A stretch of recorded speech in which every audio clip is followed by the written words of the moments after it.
Бірінші бөлім. Ұлы мақсат, биік мұрат. Биік мақсат, зор үміт, ұлы пікірі жоқ өмір хайуан тірлігіне ұқсас. Ахмет Байтұрсынұлы.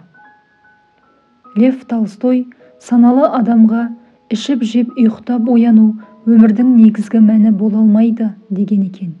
Әлбетте солай.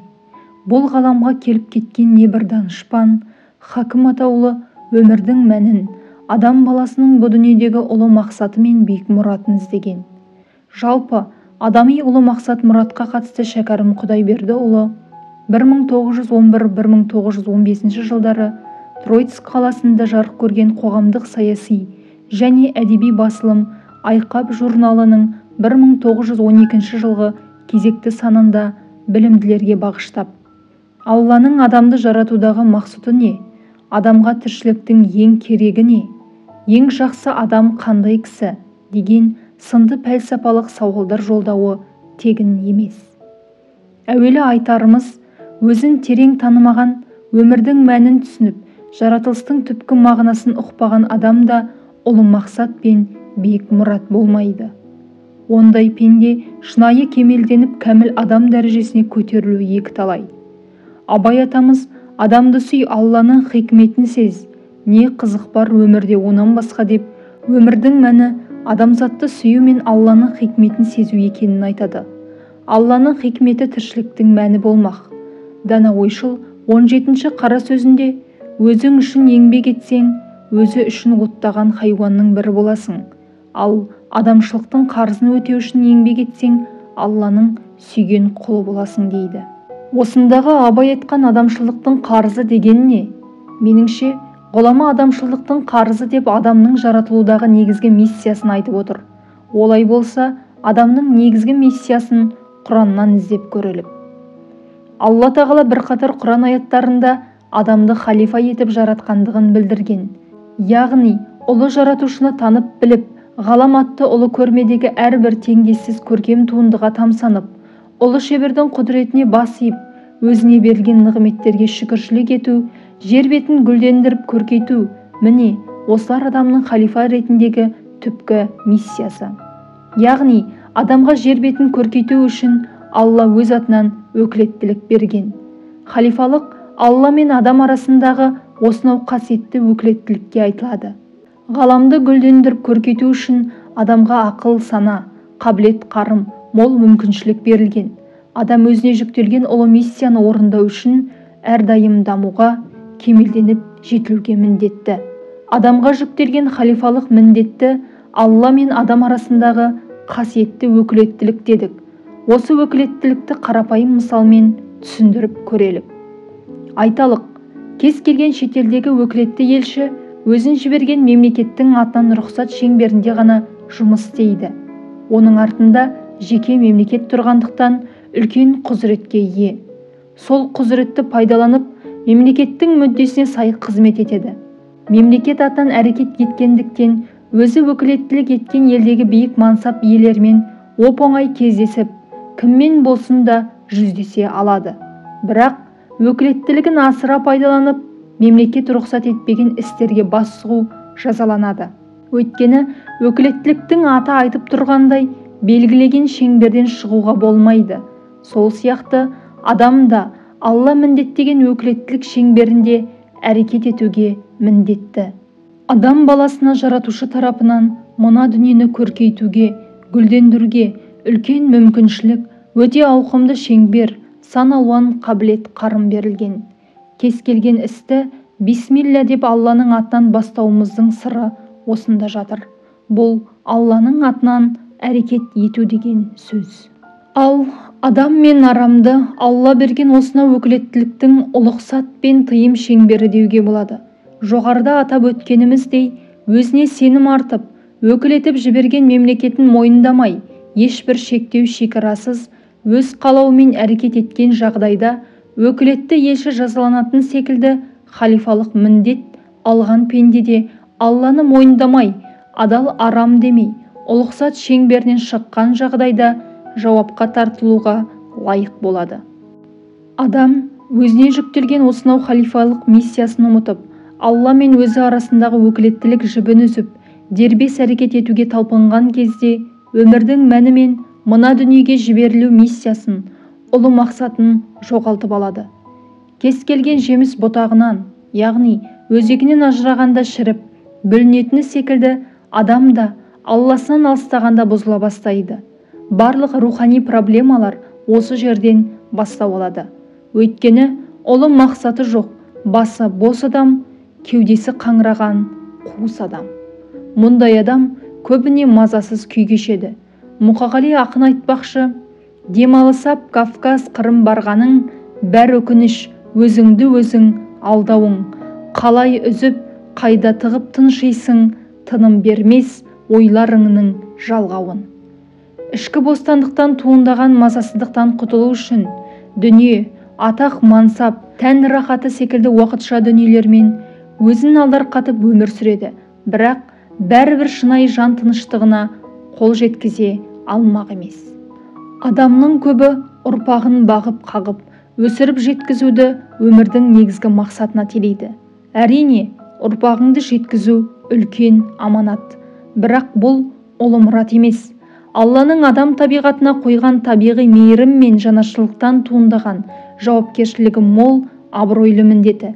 Нақтырақ айтқанда, ұлы мақсат аясында атқарар асыл борышымыздың бірі болмақ. Егер ұрпақ үшін өмір сүру адамзаттың ең ұлы мақсаты, өмірдің түпкі мәні болғанда, перзенті жоқтардың немесе ұрпағы қайырсыз болғандардың мына дүниеде ғұмыр кешуінің ешбір мән мағынасы қалмас еді. Тіршілікте жасалатын әрбір істің өзіндік мақсаты мен мәні бар. Мысалы, оқып білудегі мақсат мықты маман болып, өзіңе, еліңе, адамзатқа пайдаңды тигізу. Бұл кіші мән. Ал осының бәрін Алланың ризашылығы, яғни жаратылудағы түпкі миссияңды орындау үшін жасау үлкен мән. Абай айтқан адамдықтың қарызы дегеніміз осы. Кемел адам бар ғұмырын, әрбір ісін осылай жаратқанның қалауына сай реттей алатын адам. Өмірдегі кез келген жетістікті, яғни кіші мәнді ұлы мұрат пен биік мақсатқа, яғни өмірдің мәніне байлай алмаған адам атақ, мақтау, марапат күту, тағы сол сияқты пенделік әрекеттерге әуес келеді. Әрбір істе мән бар, соны іздеңіз. Өмірде алға қойған мақсатың, белді бекем буып, шарқ ұрып іздеген жетістігінің мәні не? Бай болсам деп жүгіресің, қымбат көлікке, зәулім үйге қол жеткізем деп ұмтыласың. Мансабым жоғарыласа деп тыраштанасың. Қыз күйеуге шықсам, жігіт сұлу құшсам деп армандайды. Бірақ осының бәрі не үшін? Осы арман мақсаттың негізгі мәні не деген сұрақты өзіңізге қойып көрдіңіз бе? Егер ел кимегенді киейін, жұрт ішпегенді ішейін, жалғанды жалпағынан басып шалқып өмір сүрейін, жұртқа пәрмен беріп мөр басайын дейтін қарабастың қамынан, нәпсілік қалаудан әрі аспайтын пиғыл басым болса, мұндай байлық та, мансап та өз иесін бақытты ете алмайды. Керісінше кесір болып жабысады. Зәулім үйде тұрсам, басқаға үйімнің кеңдігі мен көркемдігін көрсетіп мақтансам деп, жан рахатын биік ғимарат пен кең үйден іздесең, қателесесің. Қанша үлкен болса да ішінде жан жылуы болмаса, ол үйге бақыт қонақтамайды. Бұған ат шаптырым зәулім үйде тұрса да, күйзесте жүрген талай жанның өмірі куә. Уақыт өткізбей тезірек күйеуге шығып алайын, отырып қалған кәрі қыз дегізбейін деген бақа есеппен тұрмысқа шықсаң, қателесесің. Іздегеніңді уақытша табарсың, бірақ бақытты бола алмайсың. Өйткені сен тұрмыс құрудың негізгі мәнін түсіне алмадың. Кейбір жастардың көп өтпей ажырасып тынатындығы сондықтан. Дәулетіңмен ізгі істі мұрат етсең қандай жақсы, мансабыңмен жұртыңа пайдаң тисе нендей ғажап. Шаңырағыңның ұйытқысы, отбасының жылуы, ардақты ана, аяулы жар, кішіпейіл келін бола алсаң, отбасы болудағы мақсат та, мән де осы емес пе? Осының бәрін ұлы мұратқа, үлкен мәнге байлай алсаң, адамдықтың қарызын өтеген боласың. ең ізгі адам. Хан баласында қазақтың хақысы бар. Тірі болсам, қазаққа қызмет қылмай қоймаймын. Әлихан Бөкейхан. Шәкәрім Құдайбердіұлы 1912 жылы Айқап журналы арқылы білімділерге қойған пәлсапалық күрделі сұрақтарының бірі «Ең жақсы адам қандай кісі?» деп келеді. Дәл осы сұрақты пайғамбарымызға сахабаларда қойған болатын. Алла елшісі саллаллаху алейхи уассалам, адамдардың арасындағы Аллаға ең сүйікті адам, адамдарға көбірек пайдалы болған кісі. Аллаға ең сүйікті іс адам баласына қуаныш сыйлау, біреудің қиыншылығын кетіру, қарызын жабу, аш адамның қарнын тойдыру болмақ. Бір адамның мұқтаждығына болысып уақыт өткізу мен үшін мына мешітте бір ай оңашаланып құлшылық жасағанымнан да абзал деп жауап берген екен. Демек, адамзатқа кімнің пайдасы көбірек дейсе, сол адам Алланың ең сүйікті құлы. Ең әуелі аманатың бала-шағаңа, ағайын туысқа, айналаңа, халқыңа пайда келтіру болса, ол үшін өзің жан-жақты жетілген, барынша кемелденген тұлға болуың керек. Ғұмырын ұйқымен, қысыр әңгіме, арзан әзіл, ойын күлкі, бос сандалумен өткізген адам ел түгілі қара басына пайда келтіре алмайды. Білімнен жұрдай, бойындағы қарым-қабілетін аша алмаған кісінің қоғамға пайдалы болуы екі талай. Міне, сондықтан Шәкәрім данышпан мына бір өлеңінде: «Адамдық борышың халқыңа еңбек қыл, ақ жолдан айнымай, ал ар сақта оны біл. Талаптан да біліммен өнер үйрен, білімсіз, өнерсіз болады ақыл тұл. Мақтанға салынба мансаптың тағышын, нәпсіңе билетпе басыңның бағышын. Өміріңді сарп қыл өлгеніңше, жобатап жол көрсет келешек қамышын. Қайтадан қайырылып қауымға келмейсің, барыңды нәріңді тірлікте бергейсің. Ғибрат алар артыңа із қалдырсаң, шын бақыт, осыны ұқ, мәңгілік өлмейсің» деп пенде баласын адами борышын өтеуге, ал оны өтеу үшін білімді, өнерлі болуға шақырады. Абай басқаға пайда тигізу Құдайдың нағыз жолы екенін айтады. Дүниеде түпкі мақсатың өз пайдаң болса, өзің ниһаятылысың. Ол жол Құдайдың жолы емес. Ғаламнан жиылсын, маған құйылсын, отырған орныма ағып келе берсін деген ол не деген ынсап? Не түрлі болса да, я дүниеңнен, я ақылыңнан, я малыңнан ғадалет, шапағат секілді біреулерге жақсылық тигізбек мақсатың болса, ол жол Құдайдың жолы. Демек, адамның өмірге келгендегі міндеті басқалардан пайда көру емес, керісінше айналасына қызмет етіп, пайдалы өмір сүру.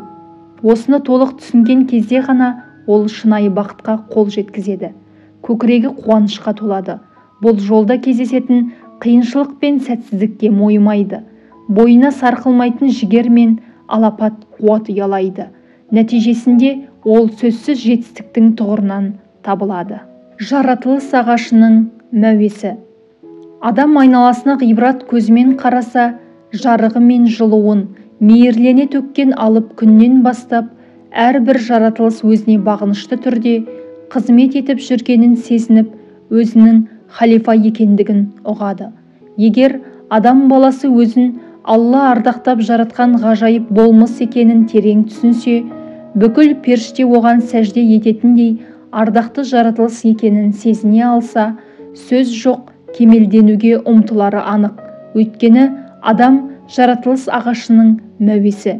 Адам бүкіл ғаламның кішірейтілген қорытынды нұсқасы. Адам Алланың көркем есімдері, сәулесі ең көп көрініс тапқан ерекше жаратылыс иесі болғандықтан, тұла бойы тұнып тұрған қабілет қарым. Мысалы, Алла алим, яғни шексіз білім иесі.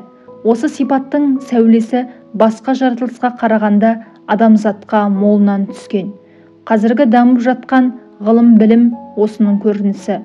Алла әрбір жаратылысқа ерекше бейне беріп, көркем жаратқан ұлы шебер. Бұл сипаттың сәулесі кімге көбірек түссе, сол адамның бойынан сан алуан өнер шығады. Алланың кәлем атты сипаты бар. Сөз зергерлігіндегі қабілет Алланың осы сипатының адам бойындағы шағылы болмақ. Адам бойында ашылмай мүлгіп жатқан шексіз шетсіз қасиет қабілеттері кемелденуді тілейді. Ашылмаған әрбір қабілет бейне бір көзі ашылмаған бұлақ іспеттес сылдырлап ағуды қалайды. Қатты топырақты жарып, жарыққа шығуға талпынған дәнекке ұқсап күннің көзін іздейді. Бейне бір мәуелі ағаш тәрізді жеміс беруге асығады. Көбіне адам баласының бақытсыздығы мен жанының жабырқауы, тіпті күйзелуі іште ашылмай тұншығып қалған қабілеттерден туындайды. Адамға берілген осынау қабілеттер ертең қияметте ұлы жаратушы тарапынан сөзсіз сұралады. Құранда ол күні сөзсіз сендерге берілген барлық нығмет жақсылықтардан сұраласыңдар делінген. Ендеше бойымызда қолданылмай мүлгіп жатқан қабілет, дұрыс пайдалана алмаған барша мүмкіншіліктен сұраламыз. Олай болса, оқы, ізден, талпын, үйрен, жаса, тағы да жаса. Құранның алғашқы аяты «Оқы, жаратқан Раббыңның атымен оқы» делінгенін әрдайым есіңе сақта. Ішкі әлемінде жетістікке ұмтылған жан ғана сыртқы әлемде жетістікке жетеді.